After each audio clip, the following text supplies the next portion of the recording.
시편 124편도 성전에 올라가면서 부르던 노래입니다.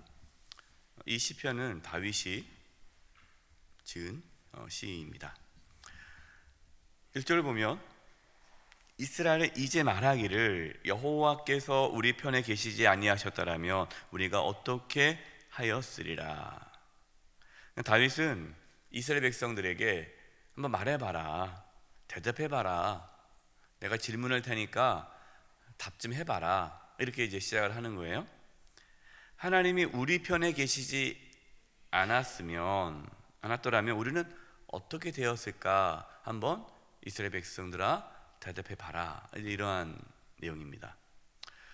원어에는 우리 개역 성경에는 우리 편에 계시지 아니하셨더라면, 그런데 그렇게 번역을 했는데 이 히브리 원어에는요, 우리 편이라고 나오지 않고요, 우리를 위하지 아니하셨으면 이라는 단어입니다. 그러니까 우리를 위하지 않는 거랑 우리 편이랑 같은 의미일 수 있겠지만, 그러나 이제 약간 뉘앙스가 다르죠. 그러니까 우리 편이라는 것은 누구 중심입니까? 나 중심이잖아요. 하나님이 내 편이야, 그러니까 나 중심이란 말이에요. 근데 우리는 하나님이 내 편이 되기는 안 되고 우리가 하나님 편이 돼야 되죠. 그래서 그런 말 많이 하지 않습니까? 하나님이 내 편이 되기를 기도하지 말고 우리가 하나님 편이 되기를 기도하라. 에브라임 링컨이 그러한 고백을 했죠. 신하 부하들이 전쟁 중에 하나님이 우리 편이 되기를 기도하십니까? 그러니까 그렇게 하면 그 기도면 안 된다. 나는 우리가 늘 하나님 편에 있기를 기도한다. 이게 하나님 중심의 신앙이에요. 저와 여러분들 하나님 편에 있기를 바랍니다. 하나님 편에. 하나님께서 우리를 위하지 아니하시면 우리의 삶은 어떻게 되었을까요? 여러분, 하나님께서 우리를 위하지 않으면 여러분의 삶은 어떻게 되었을 것 같아요? 저는 망했을 것 같아요. 망하고 한참 망했을 것 같아요. 피폐한 삶을 살지 않았을까?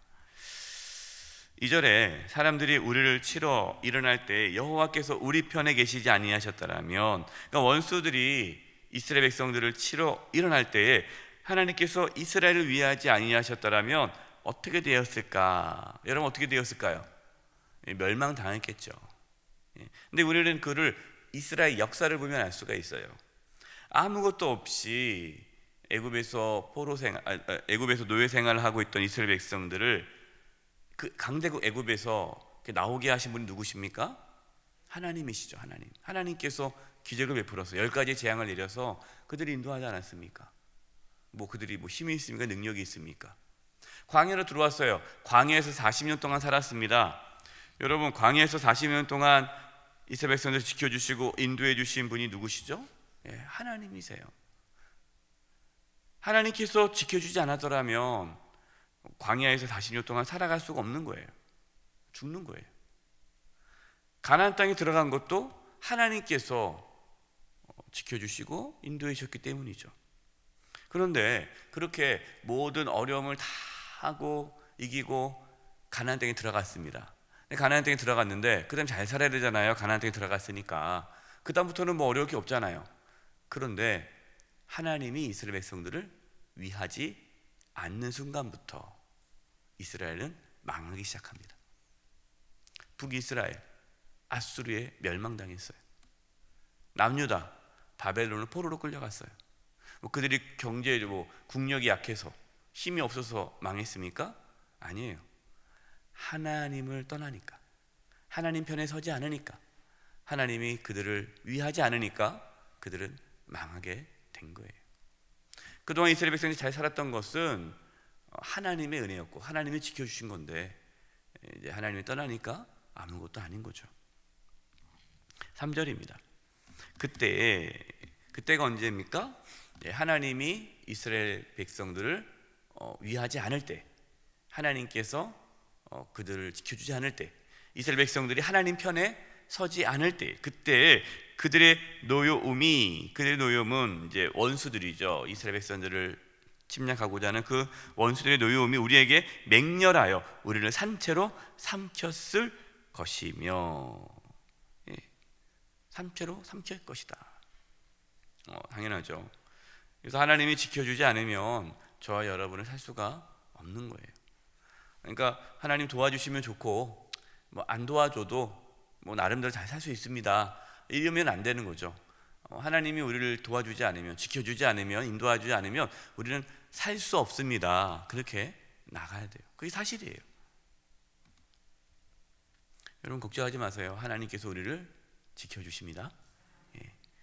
로마서 8장 31, 32절에 이렇게 말씀합니다. 그런즉 이 일에 대하여 우리가 무슨 말 하리요? 만일 하나님이 우리를 위하시면 누가 우리를 대적하리요? 하나님이 우리를 위하시는데 대적할 자가 없다는 겁니다. 32절인데요. 로마서 8장. 자기 아들을 아끼지 아니하시고 우리 모든 사람을 위하여 내주신 이가 어찌 그 아들과 함께 모든 것을 우리에게 주시지 아니하겠느냐. 하나님께서 우리를 위하시며 우리를 대적할 자가 없다고 하는데 하나님이 우리를 위하십니까? 안 위하십니까? 어떻게 알아요? 예수님을 보내주셨잖아요. 하나님은 우리를 위하십니다. 우리는 예수님을 통해서 하나님 날 사랑하는구나 이렇게 깨닫는 거예요. 그래서 예수 그리스도, 이 십자가의 은혜를 경험한 자는요 하나님이 위하는 자예요. 하나님이 그 영혼을 위합니다. 그래서 절대 그 영혼을 포기하지 않고 하나님께서 지켜주세요. 그래서 두려워할 필요가 없어요. 하나님은 저와 여러분을 끝까지 지켜주십니다. 어떠한 상황에서도 지켜주십니다. 4절과 5절입니다. 그때 물이 우리를 휩쓸며 시내가 우리 영혼을 삼켰을 것이며 그때 넘치는 물이 우리 영혼을 삼켰을 것이라 할 것이로다. 이 물이라는 것은 성경에 나오는 물은 이제 권능을 뜻합니다. 그래서 여호와의 물이, 그러면 하나님의 물은 권능을 나타내기도 하고요. 또 물은 재난, 재앙, 위험, 환난을 또 의미해요. 뭐 홍수가 한번 나면은 걷잡을 수 없잖아요. 그러니까 옛날에도 그 이 홍수가 나면은 뭐 다 이렇게 되는 거예요. 아주 무섭죠. 하나님이 우리를 위하지 아니하시면, 지켜주지 아니하시면 그 환난과 재난 속에서 무너진다라는 거예요. 우리가 살면서요 인생에 많은 위험이 있습니다. 재난이 있습니다. 뭐 그런 재난과 환난과 어려움 없이 사는 인생이 없어요. 다 어려움이 있는데 하나님께서 우리를 위하기 때문에 그 재난과 위험 속에서 우리가 안전한 거예요.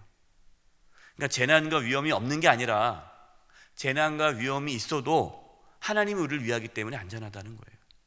사망의 음침한 골짜기를 다닐지라도 해를 두려워하지 않을 것은 주께서 나와 함께 하신다는 거예요. 그래서 여러분 우리는요 우리 삶에 어떠한 재난과 환난과 어려움이 찾아올 때 왜 하나님 나를 왜 지켜주지 않느냐 그렇게 원망하지 마세요. 하나님은 그 재난과 환난 속에서 지켜주시는 거예요. 그렇기 때문에 우리가 재난과 어려움, 환난을 만났을 때 어떻게 해야 돼요? 하나님을 더 의지하고, 하나님께서 나를 이 재난 속에서 지켜주지 아니하시면 나는 죽습니다, 하나님의 은혜가 필요합니다 하고 하나님께 더 나아가는 거예요. 이것이 우리 믿음의 삶의 모습이죠. 6절, 우리를 내어 주어 그들의 이에, 원수들의 이죠, 씹히지 않게 하신 여호와를 찬송할지로다. 다윗은 하나님을 찬양하는데 다윗의 삶을 보세요. 다윗이 얼마나 많은 그러한 위험을 겪습니까? 사울 왕에게 도망가는 그 삶부터 시작해서 왕이 돼서도 많은 어려움이 있죠. 일평생 다윗의 삶을 보면은 수많은 원수들이 다윗을 죽이려고 해요. 그러나 하나님 그때마다 원수들의 손에 넘기지 않으시고 하나님께서 지켜주셨죠. 이것을 다윗은 늘 알기에 하나님을 찬양하고 있습니다. 7절입니다. 우리의 영혼이 사냥꾼의 올무에서 벗어난 새같이 되었나니 올무가 끊어짐으로 우리가 벗어났도다. 이 사냥꾼의 올무에서 벗어난 새같이, 여러분 물어보겠어요. 사냥꾼의 올무에 딱 갇혔다면 그 새가 올무에 빠졌어요. 사냥꾼이 만들어 놓은 그 함정에 빠졌어요. 그러면 그 새는 살아날 수 있습니까? 없습니까? 없어요. 죽어야 돼요. 그러면 새가 사는 길은 뭐예요? 누군가가 그 함정에서 이 함정을 탁 치우고 올무를 치우고 새를 이렇게 꺼내줘야 살 수 있는 거예요. 우리의 영혼이 그렇다라는 거예요. 우리의 힘으로 살 수가 없어요. 그러니까 우리는 어떤 영혼입니까? 죽을 수밖에 없는 영혼이에요. 우리는 죽어야 돼요. 우리는 죽을 수밖에 없고 죽어야 돼요. 이게 정상이에요. 그러나 하나님께서 저와 여러분을 사랑하셔서 누구를 보내셨습니까?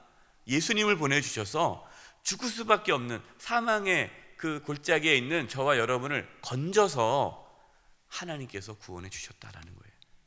여러분, 이것이 십자가의 은혜입니다. 하나님은 우리를 건져 주셨어요. 이것이 은혜죠. 8절, 우리 8절 같이 한번 읽어보겠습니다. 시작.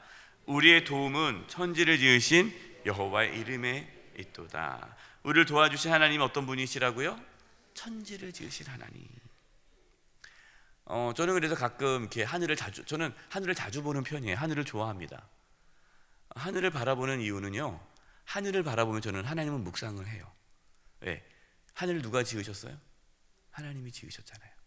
땅은 잘 안 봐요. 왜냐? 너무 복잡한 게 많아서 사람들이 만들어 놓은 길 많잖아. 이렇게 뭐 아스팔트도 깔려 있고 그러니까 인간들이 만들어 놓은 게 많으니까 하늘을 봐요. 하늘은 인간이 만들 수가 없잖아요. 하늘 그 자체는 하나님께서 만드신 그대로가 있는 거예요.